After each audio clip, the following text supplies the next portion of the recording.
Thank you. Water is quite beautiful to look at, and I guess you probably all know that you're 2/3 water, but you do, don't you? Right. But you may not know that because the water molecule is so small, that 2/3 translates into 99% of your molecules. Think of it, 99% of your molecules are water. So do those, your shoes are carrying around a blob of water, essentially. Now, so the question is, in your cell, do those water molecules actually do something? Are these molecules essentially jobless, or do they do something that might be really, really interesting? And for that matter, are we even really sure that water is H2O? We read about that in the textbook, but is it possible that some water is actually not H2O? So these are questions that whose answers are actually not as simple as you think they might be. In fact, we're really in the dark about water. We know so little. And why do we know so little? Well, you probably think that water is so pervasive and it's such a simple molecule that everything ought to be known about water, right? I mean, you'd think it's all there. Well, scientists think the same. Many scientists think, oh, water is so simple that everything must be known. And in fact, that's not at all the case. So let me show you, to start with, a few examples of things about water that we ought to know, but we really haven't a clue. So here's something that you see every day. You see a cloud in the sky, and probably you haven't asked the question, how does the water get there? Why? I mean, there's only one cloud sitting there, and the water is evaporating everywhere. Why does it go to this cloud, forming what you see there? So another question, could you imagine droplets floating on water? We expect droplets to coalesce instantly with the water. The droplets persist for a long time. And then here's another example of walking on water. This is a lizard from the Central America, and because it walks on water, it's called the Jesus Christ lizard. And of course, you'll say, well, I know the answer to this. The surface tension is high on water, but the common idea of surface tension is that there's a single molecular layer of water at the top, and this single molecular layer is sufficient to create enough tension to hold whatever you put there. I think this is an example that doesn't fit that. And here's another example, 2 beakers of water. You put 2 electrodes in, and you put high voltage between them, and then what happens is a bridge forms, and this bridge is made of water, a bridge of water, and this bridge can be sustained as you move one beaker away from the other beaker as much as 4 centimeters, sustained essentially indefinitely. How come we don't understand this? So what I mean is that there are lots of things about water that we should understand, but we don't understand. And so we really don't know. So, okay, so what do we know about water? Well, you've learned that the water molecule contains an oxygen and 2 hydrogens. That you learn in the textbook. So we know that. And we also know there are many water molecules, and these water molecules are actually moving around microscopically. So we know that. What don't we know about water? Well, we don't know anything about the social behavior of water. What do I mean by social? Well, you know, sitting at the bar and chatting with your neighbor. We don't know how water molecules actually share information or interact. And also, we don't know about the actual movements of water molecules, how water molecules interact with one another, and also how water molecules interact with other molecules like that purple one sitting there. Unknown. Also, the phases of water. Now, we've all learned that there's a solid phase, a liquid phase, and a vapor phase. However, 100 years ago, there was some idea that there might be a 4th phase somewhere in between a solid and a liquid. Sir William Hardy, a famous physical chemist, 100 years ago exactly, professed that there was actually a 4th phase of water, and this water was kind of more ordered than other kinds of water, and in fact had a gel-like consistency. So the question arose to us, you know, all of this was forgotten because because people began, as methods improved, to begin to study molecules instead of ensembles of molecules. And people forgot about the collectivity of water molecules and began looking, the same as in biology, began looking at individual molecules and lost sight of the collection. So we thought, we're going to look at this because we had some idea that it's possible that this missing link, this fourth phase, might actually be the missing link so that we can understand the phenomena regarding water that we don't understand. So we started by looking somewhere between a solid and liquid. And the first experiments that we did that get us going is we took a gel, that's the solid, and we put it next to water. And we added some particles to the water because we had the sense that something, the particles would show us something. And sure enough, you can see that what happened is that the particles began moving away from the interface between the gel and the water, and they just kept moving and moving and moving, and they wound up stopping at a distance that's, well, roughly the size of one of your hairs. Now that may seem small, but by molecular dimensions, that's practically infinite. It's a huge dimension.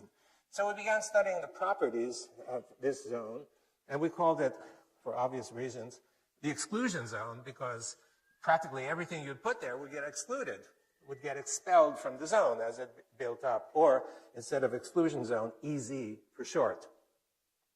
And so we found that the kinds of materials that would create or nucleate this kind of zone, not just gels, but we found that practically every water-loving or so-called hydrophilic surface could do exactly that, creating the EZ water. And as the EZ water builds, it would expel all the solutes or particles, whatever, into the bulk water.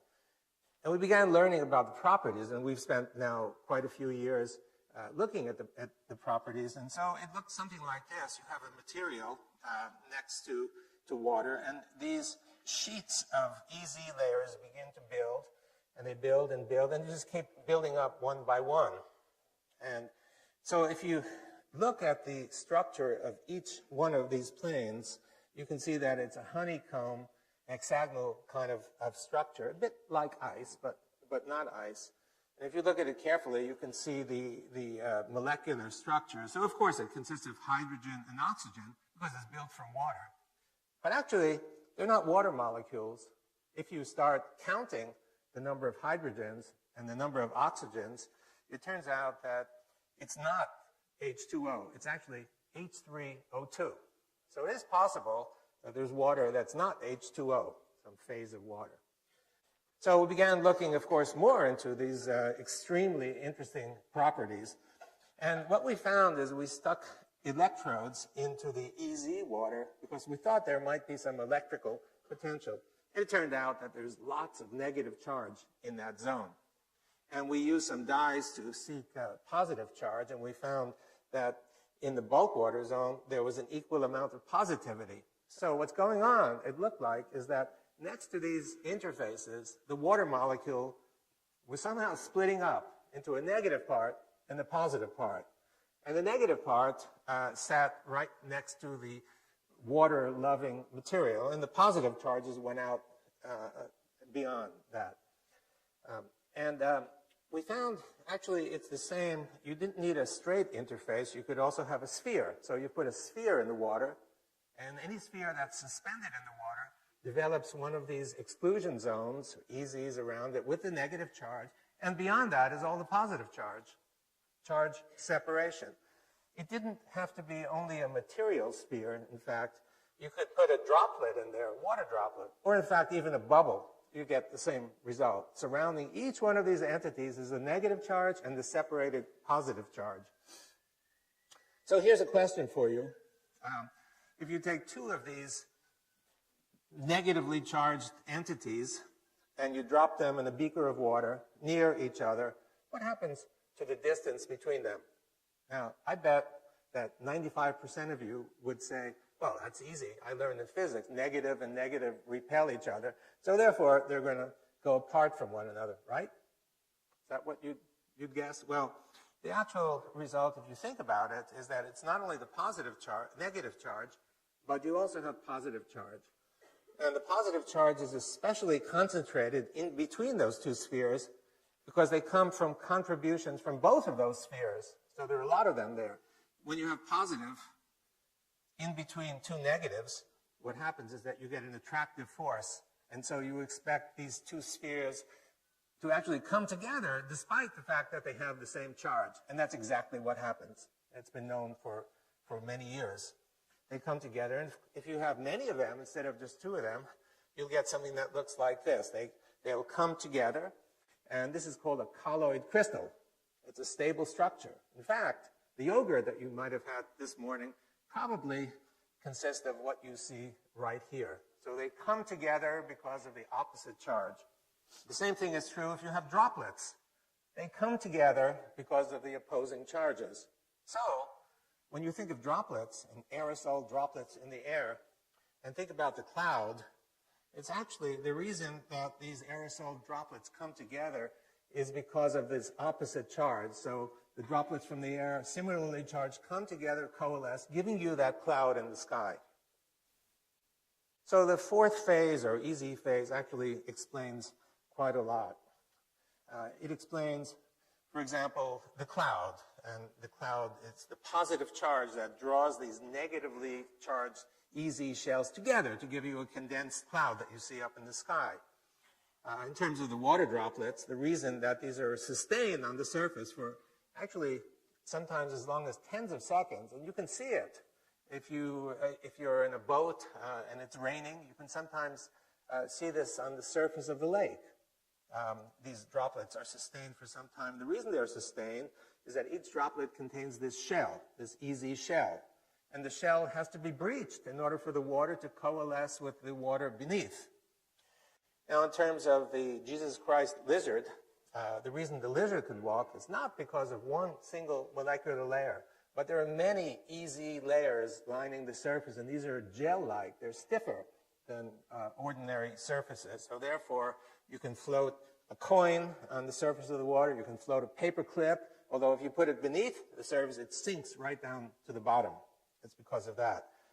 And in terms of the water bridge, if you think of it as plain old liquid bulk water, it's hard to understand. But if you think of it as easy water and the gel-like character, then you can understand how it could be sustained with almost no droop. It's a very stiff structure. Okay, so all well and good, but why is this useful for us? What can we do with it? Well, we can get energy from water. In fact, the energy that we can get from water is free energy. It's literally free. We can take it from the environment. Let me explain.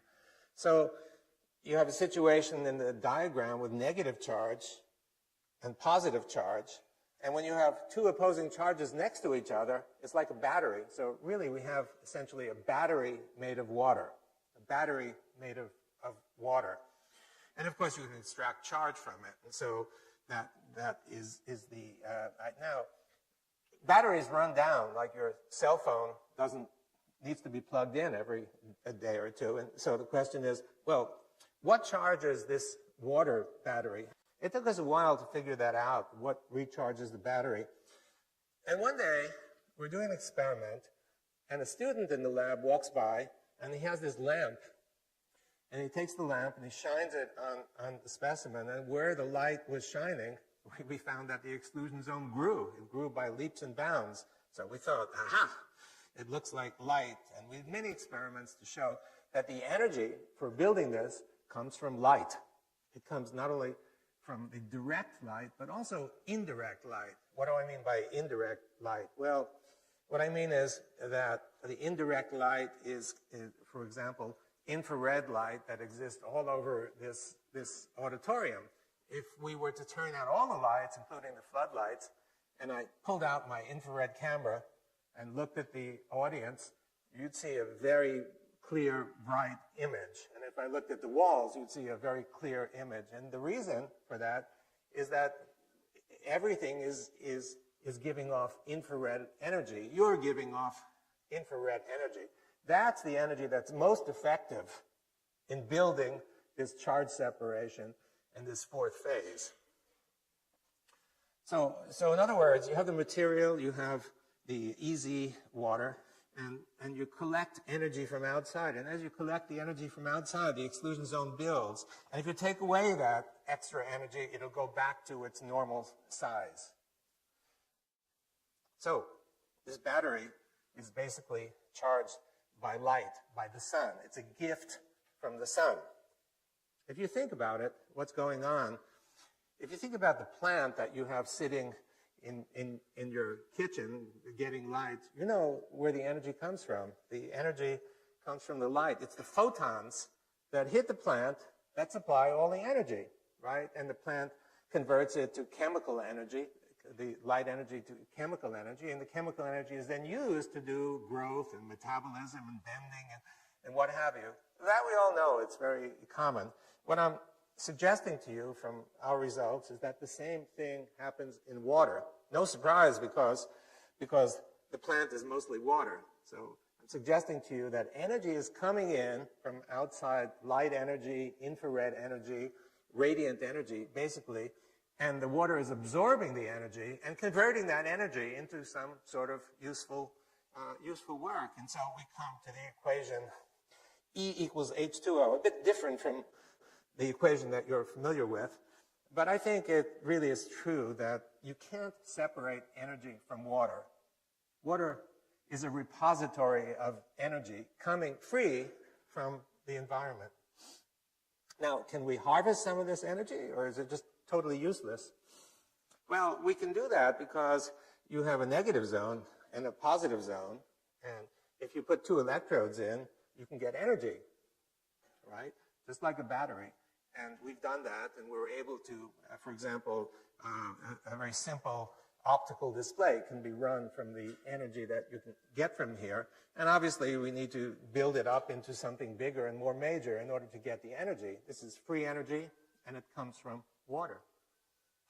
Another opportunity that we've been developing is getting clear, free drinking water. So if you have a hydrophilic material, and you put contaminated water next to it with junk that you want to get rid of. So what happens, as I've shown you, is that this stuff gets excluded from beyond the exclusion zone, and the remaining EZ doesn't have any contaminants. So you can put bacteria there, and the bacteria would go out. And because the exclusion zone is big, it's easy to extract the water and harvest it. And we've done that, and we're working on trying to make it practical. Well, one of the things we noticed is that it looks as though salt is also excluded. So we're now thinking about extending this to putting in ocean water, and you put the ocean water in, and if the salt is excluded, then you simply take the EZ water, which should be free of salt, and you can get drinking water then out of this. Also, getting biological energy. So the cells are full of macromolecules, proteins, nucleic acids, and each one of these is a nucleating site to build EZ water. So around each one of these is EZ water. Now, the EZ water is negatively charged, and the region beyond is positively charged. So you have charge separation, and these separated charges are free, available to drive reactions inside your cells. So what it means really is it's a kind of photosynthesis that your cells are doing. The light is being absorbed, converted into charge separation, just the same that happens in photosynthesis, and these charges are used by you. One example of this is obtaining energy on a larger scale. I mean, the energy is coming in all the time from all over. And it's absorbed by you actually quite deeply. If you take a flashlight and you shine the flashlight through the palm, you can actually see it through here. So it penetrates quite deeply. And you have many blood vessels all around you, especially capillaries near the periphery. And it's possible that some of this energy that's coming in is used to help drive the blood flow. And let me explain that in a moment. So what you see here is the microcirculation. It's a piece of muscle, and you can see a few capillaries winding their way through. And in these capillaries are the red blood cells that you can see. Now, a typical red blood cell looks like on the upper right, it's big, but when they actually flow, they bend. The reason they bend is that the vessel is too small. So the vessel is sometimes even half the size of the red blood cells. They've got to squinch and go through. Now, it requires quite a bit of energy to do that. And the question is, does your heart really supply all the energy that's necessary for driving this event?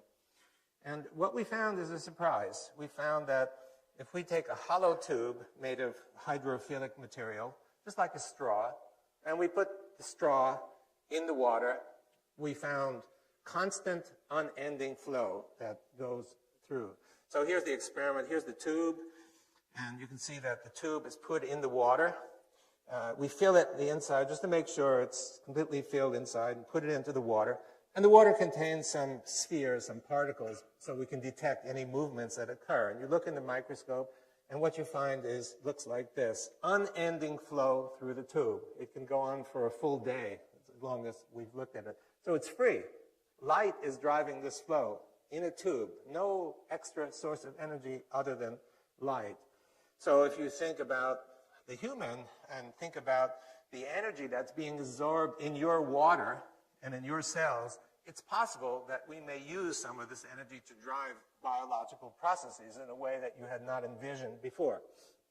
So what I presented to you has many implications for science and technology that we've just begun thinking about. And the most important is that the radiant energy is absorbed by the water and giving energy to the water in terms of chemical potential. And this may be used in biological contexts, for example, as in flow, but many other blood flow in many other contexts as well. And when you think of chemical reactions that involve water, you just think of a molecule sitting in the water. But what I've shown you is not just that. You have the molecule or the particle, easy, positive charge, the effect of light. All of those need to be taken into account. So it may be necessary to reconsider many of the kinds of reactions or understanding these reactions that we've learned about in our chemistry class. Weather. So I've shown you about clouds. The critical factor is charge. If you take a course in weather and such, you hear that the most critical factors are temperature and pressure. Charge is almost not mentioned, despite the fact that you can see lightning and thunder all the time. But charges may be much more important than pressure and temperature in giving us the kind of weather that we see. Health. When you're sick, the doctor says, drink water. There may be more to that than meets the eye. And in food is mostly water. We don't think of food as being water, but it's mostly water. If we want to understand how to freeze it, how to preserve it, how to avoid dehydration, we must know something about the nature of water, and we're beginning to understand about that. In terms of practical uses, there's desalination possibility. And by the way, the desalination, where you need it most is where the sun shines the most, in dry areas. So the energy for doing all this is available, freely available to do it. And for standard filtration as well, a very simple way of removing bacteria and such from drinking water. It could be actually quite cheap for third world countries. And finally, getting electricity out of water through the sun's energy that comes in. That's another possibility. So I've tried to explain to you how water's fourth phase, really understanding that water has not 3 phases, but 4 phases. And understanding the fourth phase, I think, is the key to unlock the door to understanding of many, many phenomena. And mostly, what we like most is understanding the gentle beauty of nature. Thank you very much. Thank you.